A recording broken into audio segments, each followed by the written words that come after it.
또 이르시되 나는 내 조상의 하나님이니 아브라함의 하나님, 이삭의 하나님, 야곱의 하나님이라. 모세가 하나님 배우기를 두려워하여 얼굴을 가리매. 다시 한번 읽어봐야 되겠습니다. 시작. 또 이르되 나는 내 조상의 하나님이니 아브라함의 하나님, 이삭의 하나님, 야곱의 하나님이라. 모세가 하나님 배우기를 두려워하여 얼굴을 가리매. 이 본문을 해석하기 위해서는 앞서 1장 3장 1절부터 5절이 이해가 선행이 되셔야 됩니다. 뭐가 선행이 되어야 되냐면 떨기나무 가운데 주님이 나타났죠. 주님이 나타나셔서 모세를 부르셨죠. 모세를 부르는데 그 떨기나무에 불이 불이 꺼지지 않았어요. 그러면 거기서 음성이 들려왔는데 불 가운데 음성이에요. 불 가운데. 불 가운데 음성이 들리다 보니까 모세가 지금 두려워서 얼굴을 가리죠. 처음에는 단순한 불인 줄 알고 가봤더니 불이 뭐였다는 거예요. 보니까 불이 음성이었다는 거예요. 음성. 불이 음성이라고. 불. 여기 뭐하고 똑같은가 하면 출애굽 19장 열어봐요. PPT. 잘 이해를 좀 하셔야 됩니다. 출애굽 19장 18절에서부터 20장 18절부터 미안해. 20장 18절부터 22절. 잘 이해를 하셔야 됩니다. 20장 시작. 뭇 백성이 오레와 번개와 나팔 소리와 산의 연기를 본지라 그들이 볼 때 떨며 멀리 서서 모세에게 이르되 당신이 우리에게 말씀하옵소서 우리가 들리리다. 하나님이 우리에게 말씀하시지 말게 하소서 우리가 죽을까 하나. 잠깐만 봐봐. 18절하고 19절 사이에 여러분이 뭘 놓치고 있는가 하면 18절 다시 열어봐요. 못 백성이 오레와 번개와 나팔 소리와 산의 연기를 보았죠. 오레를 보나요? 번개를 보나요? 나팔 소리를 보나요? 연기는 볼 수 있죠. 말이 안 맞죠 지금. 이게 무슨 얘기하는 건지 아세요? 그리고 19절. 요걸 이해하는 19절 시작. 19절에 답이 있어요. 모세에게 이르되 당신이 우리에게 말씀하소서. 지금 오레와 번개와 나팔 소리가 그러니까 뭐라는 거예요 여러분? 그렇습니다. 바로 그겁니다. 하나님의 말씀이 오레와 번개와 나팔 소리로 들린 거예요. 그러다 보니 쉽게 얘기해서 죄인이 인간이 거룩하신 하나님의 나팔 소리와 오레와 번개로 나타나신 말씀 앞에 세상 말로 거기서 움츠러든 겁니다. 꼼짝을 못한 거예요. 그러니까 우리는 하나님 앞에 서면 그냥 죽게 되어 있습니다. 할렐루야? 이해되시죠? 이 현장을 그대로 살려서 다시 앞으로 하고 출애굽기 넘어갑니다. 출애굽기. 저를 보세요. 여기 다시 읽어보세요. 시작. 또 이르시되 나는 내 조상의 하나님이니 아브라함의 하나님, 이삭의 하나님, 야곱의 하나님이라. 모세가 하나님 배우기를 두려워하여 얼굴을 가리매. 여기서 모세가 왜 두렵고 얼굴을 가린 거죠? 하나님의 음성이 불꽃으로 들렸다고. 불로. 가시떨기 가운데 불이 타오르었죠? 그 불이 타오르는 그 형상으로 하나님 말씀이 임한 거예요. 그게 뭐라고 중요해요? 신을 벗으라. 그 다음에 또 이르시되 나는 내 조상의 하나님이 아브라함의 하나님, 이삭의 하나님, 야곱의 하나님이라. 이 말씀이 불의 형상으로 나온 거예요. 들린 거란 말이에요. 정리되셨어요? 이거 이해를 하셔야 되는데 이 말을 이해가 돼야 되는데 지금 왜 두려워한다고 모세가? 단순한 여러분이 생각하는 그런 음성이 아니라고요. 하나님의 음성이 어떤 음성이 여러분 입체적으로 이해가 되셔야 돼요. 이 말이. 동시에 지금 뭘 얘기하려고 하는가 하면 떨기나무가 불꽃 가운데 주님께서 불의 형상으로 말씀하시는데 그 모세가 거기에서 벌벌벌 떨죠. 떨면서 모세가 얼굴을 가리고 두려워 떤단 말이에요. 사시나무 떼지 떨어요. 그런데 이 불꽃이 오늘 말씀과 동시에 그 불꽃은 사라지죠. 불꽃이 사라지지 않아요. 이 말씀 끝나면 오늘 모세와 대면에 말씀이 선포되고 나면 불꽃은 말씀으로 임한 거란 말이에요. 그러면 불꽃은 사라지지만 뭐가 남아요? 말씀이 남는 거죠. 말씀. 그러니까 표적과 기적과 이사라고 하는 것은 하나의 상징인 것이지 거기에 영원하지 않다 그 말이에요. 그러니까 우리가 붙들어야 될 거는 떨기나무 가운데 불꽃을 붙드는 것이 아니라 뭘 붙들어야 한다고 여러분? 주어진 말씀을 붙들어야 한다 그 말이에요. 불의 형상으로 말씀하신 하나님의 말씀. 왜 말씀을 붙들어야 되냐? 그 말씀은 영원하기 때문에 붙들어야 되는 거예요. 뭐 하기 때문에 여러분? 영원한 말씀이어서 붙드는 거예요. 우리 이사야서 40장 열어봐봐요. PPT. 시작. 풀은 마르고 꽃이 시들면 여호와의 기운이 그 위에 불미라. 이 백성은 실로 풀이로다. 풀은 마르고 꽃은 시들아 우리 하나님의 말씀은 영원히 서리라. 그러니까 성경에서 영원한 거 세 가지가 있어요. 영원한 세 가지가 있는 건 뭐냐면 하나님이 영원하시죠. 할렐루야. 하나님이 영원하세요. 그 다음에 뭐가 영원하냐? 하나님이 선포하신 말씀이 영원하단 말이에요. 말씀은 이런 이점이라도 변개치 아니하고 영원한 거예요. 그 다음에 뭐가 영원하냐? 하나님이 하시는 일이 영원한 겁니다. 하나님의 계획과 하나님의 일은 영원한 거예요. 그 외 모든 것이 전부 다 소멸되는 거예요. 소멸되는 거. 할렐루야. 그러니까 오늘 그 불꽃 가운데 임하는 하나님 음성을 떨겨나무 가운데 불꽃의 형상으로 임한 하나님과 그 말씀이 그 형상을 여러분이 기억하라는 게 아니라 뭘 기억해야 된다? 말씀을 기억해야 된다. 그 말이에요. 말씀을. 왜 말씀을 기억해야 된다고? 말씀은 하나님의 영원하기 때문에 이거 사라질 수가 없고 소멸될 수가 없어요. 할렐루야. 그 말씀은 영원하다. 그러면 어떤 말씀이었느냐? 출애굽기 6장 3장 6절 시작. 또 이르시되 나는 내 조상의 하나님이니 아브라함의 하나님, 이삭의 하나님, 야곱의 하나님이라. 그러면 이 말은 아브라함과 이삭과 야곱이라는 건 모세의 조상이죠. 풀어준 거죠. 결국 답은 뭐의 하나님이다? 말씀의 핵심은 뭐예요? 보니까 오늘 불꽃의 형상으로 말씀하신 말씀의 핵심은 조상의 하나님이죠. 조상의 하나님인데 한마디로 얘기해서 뭔가 하면 언약의 하나님이다 그 말이에요. 약속의 하나님이다. 약속의 하나님이다 그 말이에요. 이게 아브라함의 하나님, 이삭의 하나님, 야곱의 하나님. 그러면 무슨 언약을 해서 쓰느냐? 여러분 잠깐 찾아갑니다. 요건 PPT 없이 갑니다. 창세기 15장을 좀 가보세요.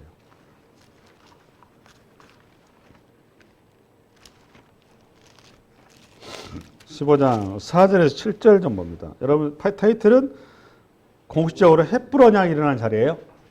자주 우리가 보는 자리죠. 창세기 15장 폈으면 아멘. 폈으면 아멘. 예, 우리 4절부터서 7절 한번 읽어나갑니다. 시작. 여호와의 말씀이 그에게 임하여 이르시되 그 사람이 내 상속자가 아니라 내 몸에서 날 자가 내 상속자가 되리라 하시고 그를 이끌어 밖으로 나가 이르시되 하늘을 우러러 무뼈를 실 수 있나 보라. 또 그에게 이르시되 내 자손이 이와 같으니라. 아브라함이 여호와를 믿으니 여호와께서 이를 그의 의로 여기시고 또 그에게 이르시되 나는 이 땅을 내게 주어 소유로 삼고 너를 갈대아인의 우리에서 이끌어낸 여호와니라. 할렐루야. 네, 그러니까 지금 땅 약속, 자손 약속이죠. 조상의 하나님께서 이미 그러니까 잠깐 들어봐 보세요. 하나님께서 모세를 만나서 신발을 벗게 하셨죠. 신발을 벗게 한 이유는 하나님 앞에 순종하라 그 말이에요. 그렇죠? 하나님 네 주권을 내려놓고 네 생각을 내려놓고 네 쓸데없는 잔머리 굴리지 말고 이제는 내 말에 순종하라 그 말이에요. 그냥 그러면서 하나님께서 주신 말씀이 뭐였느냐? 나는 너희 조상의 하나님이었다. 너 조상이 하나님이었다 그 말. 너희 조상하고 나는 약조를 맺었다 그 말이에요. 무슨 약조를 맺었다고? 땅 약속, 자손 약속. 이게 그 땅 약속, 자손 약속. 그러니까 너희 지금 현재 너희 백성들이 종살이 하고 있는데 여러분 우리 인도 팩트리가 종살이하는 네 백성들이 여기에 종살이할 군번이 아니다 그 말이에요. 그 백성들은 하나님의 특별한 너희 손주로부터 이미 언약된 백성이어서 장차 내 거룩한 자녀의 길을 가야 되고 그 약속의 땅으로 가야 된다 그 얘기 하는 거예요. 근데 그 약속을 지금 저희 나누고 얘기하고 있는 거예요. 구체적으로 어디에 가면 약속이 있느냐 그 말이에요. 그렇죠? 약속. 그 다음에 13, 14절. 15장 13, 14절. 시작. 여호와께서 아브라함에게 이르시되 너는 반드시 알라. 내 자손이 이방에서 객이 되어 그들을 섬기겠고 그들은 400년 동안 내 자손을 괴롭히니 그들이 섬기는 나라를 내가 징벌할지며 그 후에 내 자손이 큰 재물을 이끌고 나오리라. 할렐루야. 이거란 말이에요. 이거. 이 약속을 누가 하겠다고 지금 아브라함은 했죠. 그 다음에 누가 하겠다고 그러면 언약의 당사자가 오늘 또 나오보니까 이삭이죠. 이삭도 가야죠. 창세기 35장을 가보세요.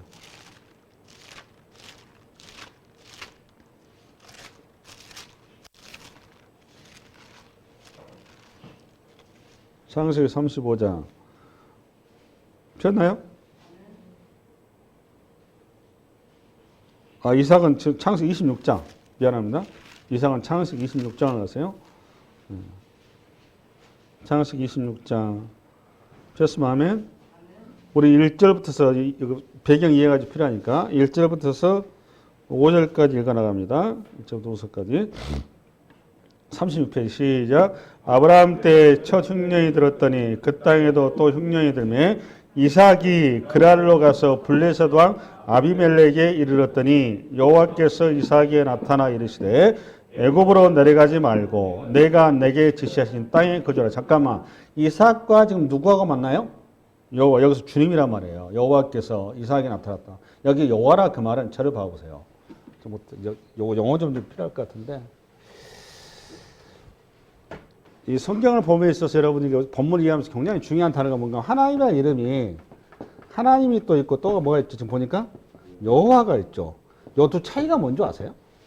어떨 때는 하나님이 어떨 때 여호와인 줄 아세요? 혹시 아시는 분 계세요? 요건 전능하신 하나님이다 그 말이거든요. 창조주다 그 말이에요. 창조주. 이럴 때 하나님 이렇게 나오는 거예요. 엘로힘 그러거든요. 여호와는 뭐냐? 언약의 하나님이다 그 말이에요. 약속을 지키는 하나님이다 그 말입니다. 이럴 때 여호와 이렇게 나와요. 나는 스스로인 줄 알아서 이제 오늘 3장에 나오죠. 다음 주에 나올 거예요. 근데 여호와 할 때 뭐라고 여러분? 언약의 하나님이다 그 말이에요. 언약의 신실하신 하나님. 그 다음에 하나님, 그냥 하나님이라 할 때 뭐라고 여러분? 전능하신 분, 창조주 하나님, 창세기 1장에. 됐나요? 아멘? 예, 그리고 이 단어를 이해를 가지고 2절 보고 2절 시작. 여호와께서, 여기서 그러니까 왜 여호와로 나왔겠어요? 언약을 지키신 하나님이란 말이에요.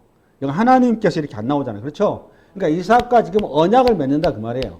이해됐죠? 그럼 우리 2절 시작.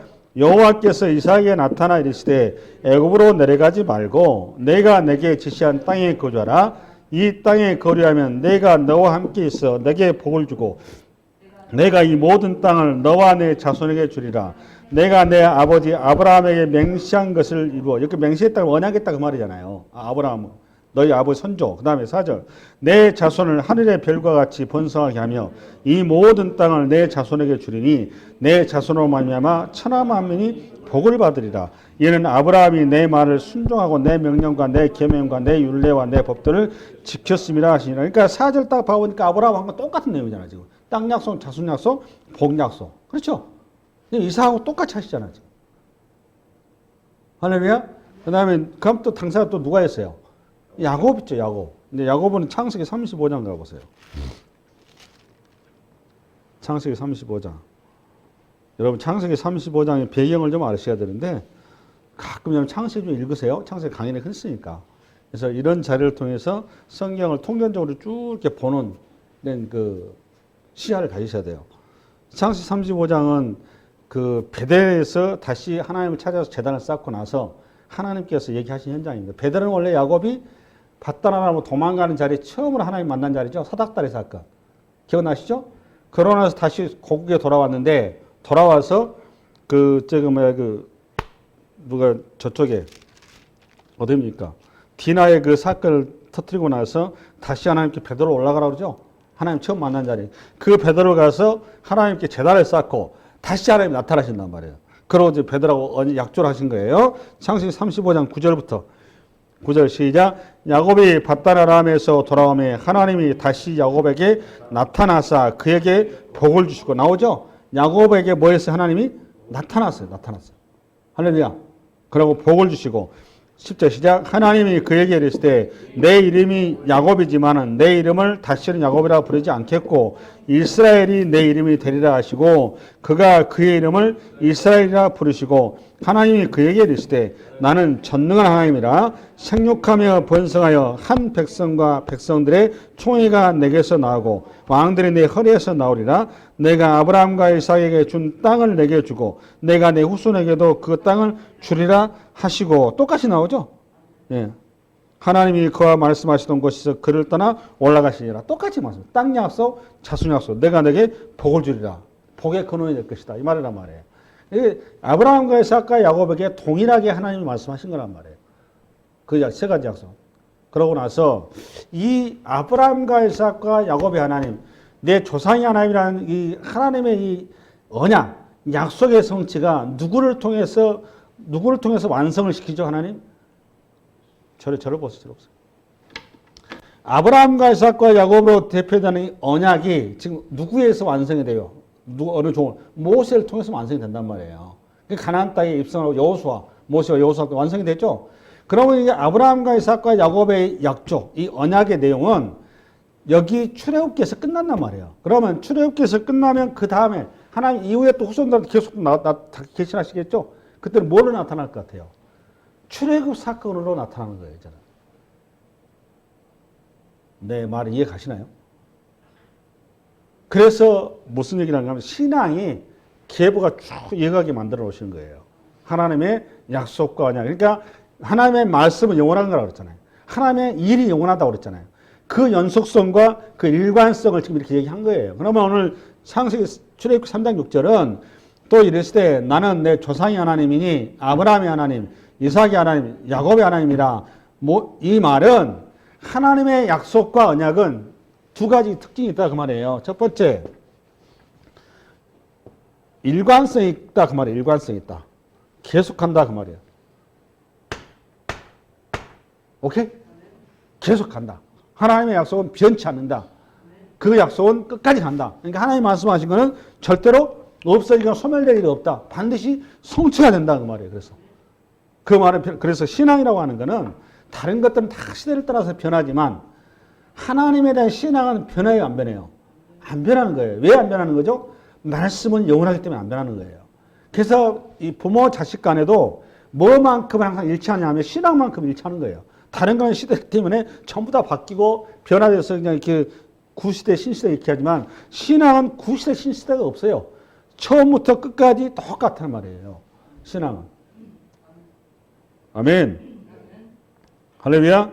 그게 이렇게 이제 오늘 6절에 보면 이제 모세가 두려워하니까 두려워하는 모세를 향해서 주님께서 7절에는 출애굽 7장 하나님은 당신을 바꾸십니다. 시작. 여호와께서 이르시되 내가 애굽에 있는 내 백성의 고통을 분명히 보고 그들의 감독자로 말미암아 부르짖음을 듣고 그들의 그 근심을 알고 7절이죠. 예, 그 근심을 알고 세 가지 단어입니다. 이건 하나님의 이름이 뭘로 바뀌었어요? 여호와로 바뀌었죠. 여호와로 바뀐다 그 말은 나는 언약의 하나님이다 그랬죠. 예, 항상 기억을 하셔야 돼요. 나는 언약의 하나님이다. 여기 세 단어 동사가 뭐예요? 내가 내 고통에 내 백성 고통에 뭐라고 분명히 뭐하고 분명히 보고 그 다음에 또 하나는 그 다음에 그들의 감독자로부터 만약 부르짖음을 듣고 그 다음에 또 하나는 알고 이렇게 되어 있죠. 알고는 내가 여러 차례 얘기했기 때문에 설명 안 해도 될 것 같아요. 야다라고 야다. 여기서는 보고라는 단어를 추가하지 말아야 될 것 같습니다. 보고라는 단어는 뭔가 하면 그냥 그 단순하게 이렇게 봤다 이런 개념이 아니고요. 여기에서 무슨 단어, 무슨 의미가 먹이다 이런 뜻도 있어요. 이 보고라는 단어의 원어적인 뜻에서 여기에서 같은 어원을 가지고 있는데 여기 여호와 나의 목자 할 때 있죠. 목자. 로이라고 하죠. 이거 로이. 이 단어가 여기에서 나온 단어예요. 그러니까 목자 대신 하나님이다 그 말이에요. 그러면 오늘 모세를 통해서 지금 여기 무슨 얘기하고 있는가 하면 모세가 양을 쳤죠. 양을 치는 그 양들은 모세가 40년 양을 쳤지만 그 양의 모습 속에 누구의 그림이 그려야 하는 거죠? 하나님께서 이스라엘 백성들을 치는 모습. 그러니까 모세라가 미리 그걸 연습시킨 거죠. 너 양을 칠 때 어떻게 쳤느냐 그 말이에요. 지금 그 얘기를 한 겁니다. 너 양을 칠 때 그 양 한 마리 한 마리를 어떻게 너가 보살피고 보호하고 먹이고 세워갔느냐 그 말이에요. 나 여호와가 너가 양을 치듯이 이스라엘 백성 내 백성들을 그렇게 보호하고 살피고 그들을 지키신다라는 걸 이렇게 한 거예요. 아멘? 아멘. 이해 가시죠? 네. 그러니까 이게 7절의 얘기는 모세의 40년의 양치는 그 삶의 자리를 통해서 이스라엘 백성들을 하나님께서 어떻게 사랑하시고 보호하시고 아끼신지를 방식을 통해서 설명을 하신 거고 동시에 하나님께서 여기서 포인트는 뭔가 하면 알다 이 말인데 알다 이 말이 자꾸 얘기했습니다. 하나님께서 그 고통의 자리에 동참하셨다라는 거예요. 동참. 그거를 구체적으로 나온 게 8절입니다. 8절. 8절 시작. 내가 내려가서 그들을 애굽인의 손에서 건져내고 그들을 그 땅에서 인도하여 아름답고 광대한 땅, 젖과 꿀이 흐르는 땅을 곧 가나안 족속, 헷 족속, 아모리 족속, 히위 족속, 여부스 족속 내려가려 하노라.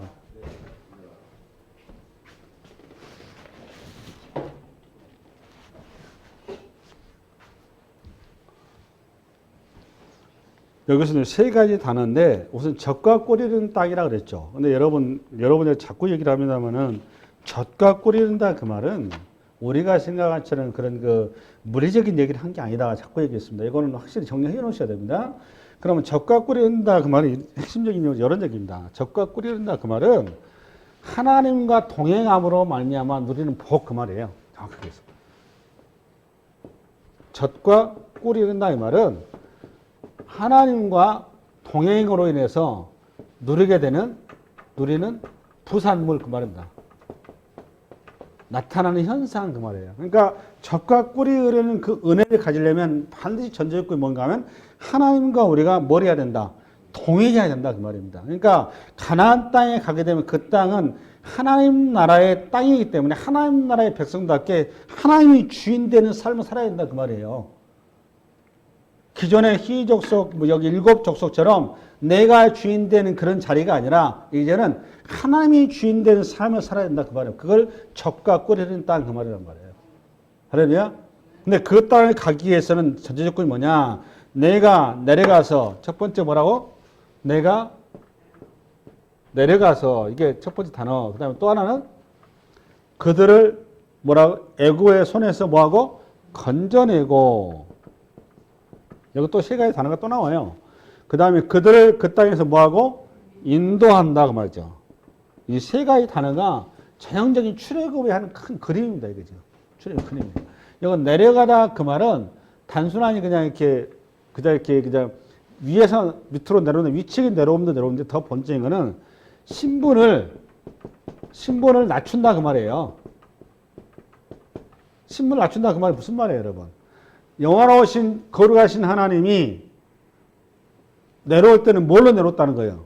인간으로 내려왔다 그 말이에요. 인간의 모습으로. 당신을 낮추셔서. 그게 빌립보서 그 2장 얘기 그 얘기잖아요. 그러니까 인카네이션 했다 그 말이에요. 그러니까 하나님께서 내가 직결했어요. 내가 우리 주님이시란 말이에요. 주님께서 내려가시는데 어디로? 애굽으로 내려가시는 하나님의 모습으로 내려간 게 아니라 뭘로 내려가셨다고? 우리의 모습으로 내려오셨다 그 말이에요. 할렐루야? 그걸 내가 내려가서 쓴 거란 말이에요. 내가 내려가서 그들을 애굽인의 손에서 뭐하고? 건져내고 그 다음에 그들을 그 땅에서 인도하여 아름답고 광대한 땅. 근데 여기 건져내다 그 말은 구원하다 그 말입니다. 정확한 표현으로. 구원해서. 그러니까 하나님께서 2000년 전에 이 땅에 인간의 몸을 입고 내려오셔서 우리를 십자가에서 당신이 제물 되시고 구원하셨잖아요. 그 내용이 고스란히 들어가 있는 거예요. 그리고 그 백성들을 부활시켜서 인도하신단 말이에요. 인도하여 아름답고 광대한 땅, 젖과 흐르는 땅, 천국으로 우리를 인도한다 그 말이잖아요. 그러니까 출애굽기 3장 8절은 전형적인 하나님의 성육신 사건이에요. 성육신 사건이면서 우리의 구원 사건을 잘 그림 언어로 표현해준 본문입니다. 저 단어가. 아멘? 할렐루야? 네, 그러면 내려오셨을 때 어떻게 내려오셨다고요? 우리의 모습으로 내려오셔서 우리가 되셔서 친히 우리의 자리에 우리의 고통의 눈물의 자리에 당신이 동참하셔서 우리의 그 눈물을 닦아주시고 우리를 그래서 그 자리에서 구원해 주시고 구원한 다음에 우리를 젖과 꿀이 흐르는 땅으로 우리를 인도하셨다 그 말이에요. 그게 8절 내용이란 말이에요. 그리고 이게 이제 목적인데 그렇죠? 이게 계속 주님께서 모시게 하는 얘기잖아요. 그러니까 이 내용은 지난 아브라함과 약속했던 내용에 대한 그 반복이죠, 사실은. 모세한테 대책해 준 거죠. 네, 대책해 준 거고. 9절 시작. 이제 가라. 이스라엘 자손의 부르짐이 내게 달하고 애굽 사람이 그들을 괴롭힌 학대도 내가 보았으니. 그러니까 이제 가라 그 말은 이것도 참 말이 좀 어설픈 게 뭔가 하면 아니 주님께서 내려오셔서 하신다 해서 주님이 하시면 되는 거잖아요. 근데 또 모세보다 가라갈 것도 뭐가 있냐 그 말이에요. 그렇잖아요. 그럼 여러분 객관적으로 주님께서 다 할 수 있어요 없어요? 이 말이 사실 우리 어법상 맞는 표현이 아니란 말이에요. 이제 가라. 뭘 가요. 하나님 주님께서 당연히 내려오셨다며요. 내려와서 당신이 한다며요. 그럼 당신이 알아서 하면 되지. 왜 갑자기 또 모셔한테 이제 가라 그러냐 그 말이에요. 그 영감탱이. 늙은 영감한테. 말이 안 맞는 얘기죠. 아마 이제 가라 이 말 속에 무슨 의미냐 그 말이에요. 이제 가라. 이스라엘 자손의 부르짖음이 내게 달하고 애굽 사람이 그들의 괴롭히는 학태도 내가 보았어. 이제 가라 이 말 속에는 내가 너와 동행한다 그 말이죠. 내가 너와 동행한다 그 말을 전제하는 거죠. 그렇죠? 동시에 이겁니다. 하나님의 일을 함에 있어서 하나님 홀로 하지 않으신다는 겁니다. 그러니까 이게 교회의 이 모든 일을 하면서 굉장히 중요한 원리인데, 교회 일이라고 하는 것은 어떤 카리스마에서 한 개인에 의해서 좌지우지 되는 공동체가 돼서는 안 되는 겁니다. 하나님도 삼위 하나님께서 항상 함께 하시죠. 함께 하셔서 뜻을 이루어 가듯이 교회라고 하는 데는 항상 교회 공동체가 손과 발이 되고 각자의 자리에서 자기의 사역을 감당함으로써 선을 이루는 거거든요.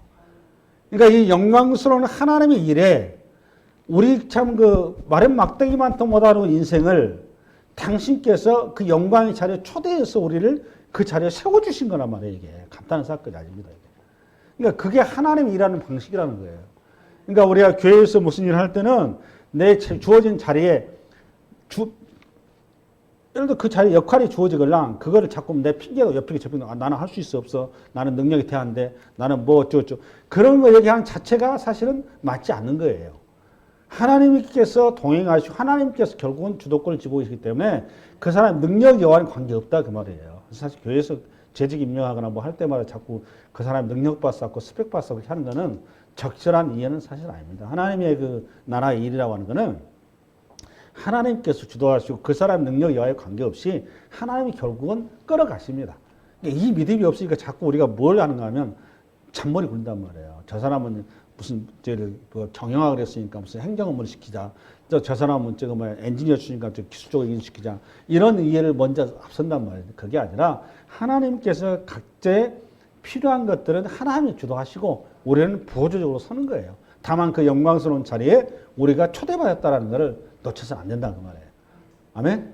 예, 그 다음에 10절 시작. 이제 내가 너를 바로에게 보내어 너에게 내 백성 이스라엘 자손을 애굽에서 인도하여 내게 하리라. 그 다음에 11절 모세가 하나님께 아뢰되 내가 누구에게 바로에 가며 이스라엘 자손을 애굽에서 인도하여 되니까 모세 입장에서 뭐 당연한 거죠. 내가 누구의 무슨 하나님 가겠습니까? 내가 무슨 손에 힘이 있을 때 내 능력이 있을 때 땀이 있을 때 뭐가 이렇게 좀 내 나름대로 뭐가 할 수 있는 뭐가 무기가 있을 때 나를 좀 불러주시고 세워주시 생각을 하셔야지. 지금 내가 백발 노인 돼가지고 무슨 나무짝대기 하나 가지고 무슨 일을 하겠습니까? 이런 얘기 당연한 얘기 하는 거죠. 그러니까 지금 모세도 하나님에 대해서 지금 신발을 안 벗은 거죠. 그래요, 안 그래요? 벗었어요, 안 벗었어요? 안 벗었단 말이에요. 그러니까 이게 전형적으로 우리의 모습이란 말이에요. 이게 하나님과 우리 사이에 평소에 이런 태도가 이런 태도인데 이거에 대한 해답을 10절에 주고 있어요. 10절. 다시 열어봐요.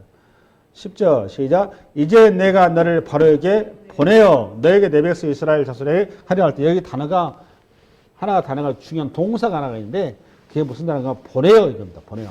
근데 누가 보냈어요? 보내어 이 말은 하나님이 보냈죠. 주님이. 그죠?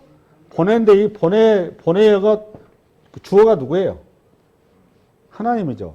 물론 이거 보낸다 이런 뜻이 있어요. 파송한다 이런 뜻, 당연한 뜻이 있는데 좀 더 내막을 들어가면 이 뜻은 뭔가 하면 화살을 쏜다 그 말이에요.